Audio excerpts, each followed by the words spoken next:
Bonjour à vous tous et bienvenue à ce flash d'information. L'Union des magistrats du Sénégal tient son assemblée générale ordinaire et beaucoup de problèmes qui gangrènent la justice ont été soulevés ce matin. Des questions allant des dossiers pendant devant les cours et tribunaux et qu'on révèle à la presse et également aux attaques qu'ils sont le plus souvent victimes, sans oublier l'indépendance de la justice sénégalaise. Parmi les revendications figure également en bonne place la gestion transparente des carrières des magistrats. Donc à la suite de cette rencontre également, l'UMS aura un nouveau secrétaire général. Le secrétaire sortant, Abdoulaziz Seck, n'est pas candidat à sa propre succession. Il a donc fait 2 mandats renouvelables. Nous y reviendrons à 19h45. Le chef de l'État guinéen au Sénégal depuis hier donc a visité ce matin en compagnie de son homologue sénégalais le pôle urbain de Diamniadio, une visite de chantier qui a également permis au chef de l'État Macky Sall de voir l'état d'avancement des travaux. Le président Sall également a profité de cette occasion pour appeler les Sénégalais à s'approcher des promoteurs pour acheter ces logements. Le chef de l'État aussi guinéen qui promet de s'inspirer de ce modèle sénégalais qu'il a fortement apprécié. Compte rendu de cette visite, Safiatou Bandiaï. C'est en compagnie de son homologue guinéen Alpha Condé que le chef de l'État Macky Sall a visité les chantiers de Diamniadio, une visite importante selon lui qui lui a permis de voir l'état d'avancement des travaux. Le chef de l'État a d'ailleurs appelé les Sénégalais à s'approcher des promoteurs pour pouvoir s'octroyer ces logements. Les logements, quand on les construit, c'est pour qu'il y ait des acquéreurs et qu'il y ait donc des gens qui puissent y habiter, qui s'inscrivent donc dans les banques pour pouvoir en bénéficier. Nous avons fait une incitation fiscale, donc zéro fiscalité sur l'emprise du pôle Diamniadio. Donc les logements ne tiendront pas tellement compte de la TVA, des taxes, mais ils ne tiendront pas non plus compte de la valeur du foncier qui pratiquement a été sinon annulé, du moins juste la valeur symbolique qui a été donnée. Des chantiers fortement appréciés par le chef d'État guinéen. Alpha Condé promet d'ailleurs de s'inspirer de cette initiative sénégalaise. En tout cas, c'est une excellente idée. Je pense que beaucoup de pays africains vont s'en inspirer. En tout cas, moi, je vais m'en inspirer. Et vraiment, je reconnais cette vision futuriste qui permet de désengager Dakar. Le chef de l'État guinéen est en visite au Sénégal pour 3 jours. Beaucoup de questions telles que la sécurité et l'énergie, entre autres, seront abordées lors de son séjour. Une visite qui permettra également de mieux approfondir les relations entre ces 2 pays. Merci à Safiatou Bandiaï. Autre information, les évacuations se multiplient chez les grévistes de la faim des ex-travailleurs d'Aman Sénégal. Ce matin, une 5e personne a été évacuée à l'hôpital Mame Abdoulaziz Sy des parcelles assainies. Pour autant, ils restent déterminés à poursuivre leur jet. Ils ont donc déploré le mutisme des autorités car personne n'a encore pris langue avec eux. Ils ont décidé d'ailleurs de durcir le mouvement à compter du jeudi prochain. Ibrahim et le porte-parole de ces grévistes, nous suivons. Parce que hier, nous avons eu à évacuer 3 éléments qui ont passé la nuit à l'hôpital et jusqu'à présent qui continuent d'avoir des soins, ce qui dénote leur niveau de faiblesse.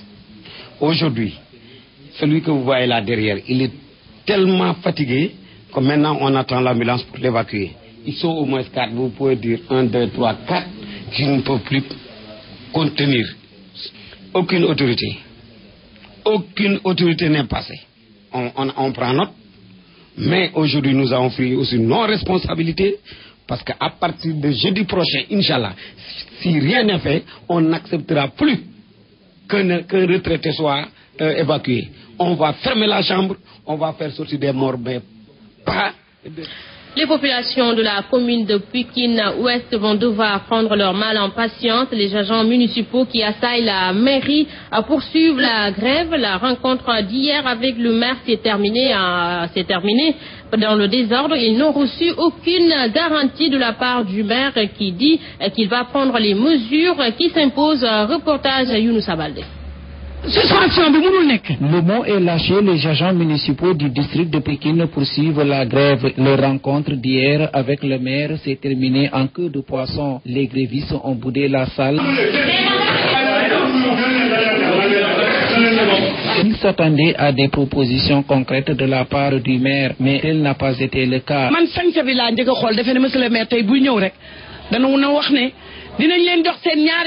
Dans son discours, le maire de Pékin-Ouest a dit aux grévistes qu'ils partagent leurs souffrances, mais il leur demande tout de même d'arrêter la grève. Il a aussi indiqué qu'il ne veut pas une solution précaire, mais une solution définitive à ce problème. Au-delà des problèmes de salaire qu'on doit payer aujourd'hui aux travailleurs, nous avons pris des engagements pour satisfaire les besoins des populations. Nous devons aujourd'hui agir sur le vécu et le quotidien des populations de notre commune. Visiblement très déçu de la suite de la rencontre, il annonce que des mesures idoines seront prises. L'institution va prendre ses responsabilités, quelles qu'en soient les situations. C'est-à-dire prendre ses responsabilités à juste valeur. On ne peut pas être aujourd'hui contre nos propres travailleurs. Mais c'est avec ces travailleurs que la mairie prendra ses responsabilités pour veiller aux droits des populations. Depuis près de 2 mois, la mairie de Pékin-Ouest est paralysée par les agents municipaux qui réclament le paiement de leurs arriérés de salaire. Aucun acte administratif n'est délivré là-bas, au grand désarroi des citoyens.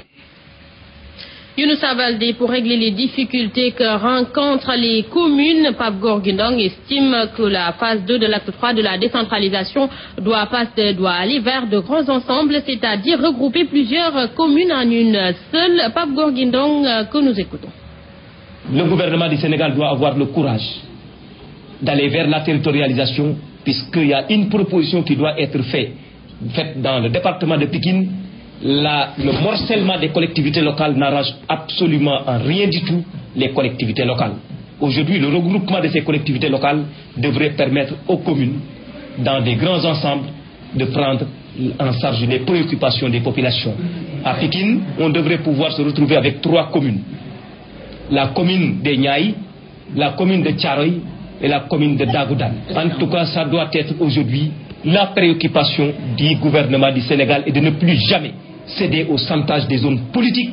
On ne peut pas aujourd'hui avoir des communes morcelées qui ne vivent pas et qui ne font absolument rien du tout pour les populations. On doit aller vers les grands ensembles pour redonner beaucoup plus d'efficacité et d'efficience dans les politiques.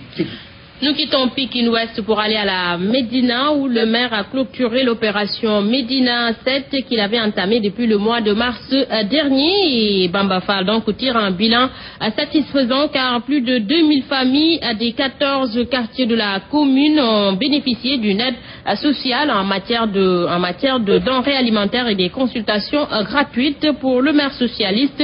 Malgré les moyens maigres à cause de l'acte 3 de la décentralisation, il va continuer d'appuyer les population de sa commune. Compte rendu de cette journée à Fatima Diop. Pelle, brouette, balai, entre autres, étaient au rendez-vous. Une bonne ambiance pour boucler l'opération Médina 7 qui a débuté au mois de mars. Le maire de la commune de Médina évalue son bilan. Bamba Fall affirme que malgré les contraintes de l'acte 3 de la décentralisation et avec les moyens maigres, il va aider à rendre propre sa commune. L'opération Médina 7 est une opération à pérenniser et je pense que toutes les communes peuvent prendre cette opération parce que c'est une opération qui permet à la fois de balayer, de désinfecter, de faire des opérations médicales, de venir sur le plan social donner des denrées alimentaires. Et vraiment c'est une excellente opération. Aujourd'hui, malgré la faiblesse des moyens, nous n'avons plus de moyens. Nous n'avions même plus de quoi payer les salaires, mais nous nous obligeons à satisfaire nos populations. Plus de 2000 familles durant l'opération Médina 7 ont bénéficié d'aide en denrées alimentaires. Le maire socialiste compte d'ailleurs l'étaler jusqu'à la Tabaski. Ça dépend de la taille du quartier et aussi du niveau d'indulgence. Donc à peu près ça fait plus de 2000 secours qu'on a pu donner à la population. Mais je pense que ce qui est plus important, c'est que nous nous sommes engagés sur le plan social à mieux soutenir nos populations. Et nous le ferons. Nous le ferons pour la Tabaski, pour la subvention des ASC. Même si on n'avait pas de moyens, on s'est engagé, nous le conseil, à sortir de notre poste pour satisfaire la Médina. Démarrée au mois de mars, l'opération Médina 7 a permis l'assainissement des 14 quartiers de cette commune. Bamba Fall compte pérenniser cette opération sans ou avec les moyens. Merci à Fatima Diop. Ibra Fall, le maire de Yoff, lui a lancé ce matin une opération de nettoiement de ses plages. Il s'agit surtout de débarrasser tout ce qui est ordures ménagères et déchets plastiques. Selon les autorités, l'ampleur de l'insalubrité devient de plus en plus une menace pour l'activité de pêche, au-delà même d'être une menace pour la santé des populations. C'est un compte rendu signé à Alassane Baldé. À mobiliser les gros moyens pour débarrasser toute la plage de Yoff de tout ce qui est déchets plastiques et autres ordures ménagères. Pour les autorités municipales, il était devenu nécessaire d'agir compte tenu du niveau d'insalubrité noté sur les lieux. Vous le voyez au niveau de cette plage de Yoff, c'est la seule plage de Yoff, même pour le Sénégal. Mais avec le phénomène des charretiers, là, on est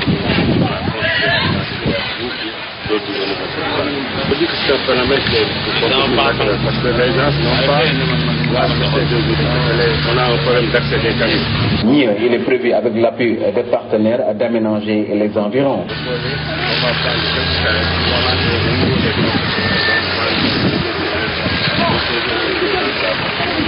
Aussi, pour sa réussite, les populations sont invitées à jouer leur partition.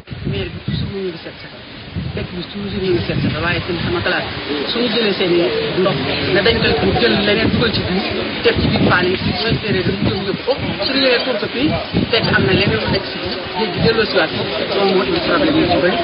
Une opération qui va se poursuivre tout le long de la plage de Yoff, assurent les autorités. Un sport, la finale de la Coupe du Sénégal domine l'actualité sportive de ce samedi avec l'affiche Casa Sport et Génération Foot. Finaliste malheureux en 2013, le Casa Sport va rencontrer l'équipe de Denis Biram Ndao. Génération Foot donc en finale de la Coupe du Sénégal et le match vient tout juste de démarrer au stade Demba Diop. Une rencontre qui va boucler la saison à 2014-2015. Information à suivre donc dans nos prochaines éditions. Merci à vous tous de votre attention. L'info revient à 18h avec Mambenja et en Wolof. Quant à moi, je vous retrouve à 19h45 pour la grande édition du soir. D'ici là, restez avec nos programmes.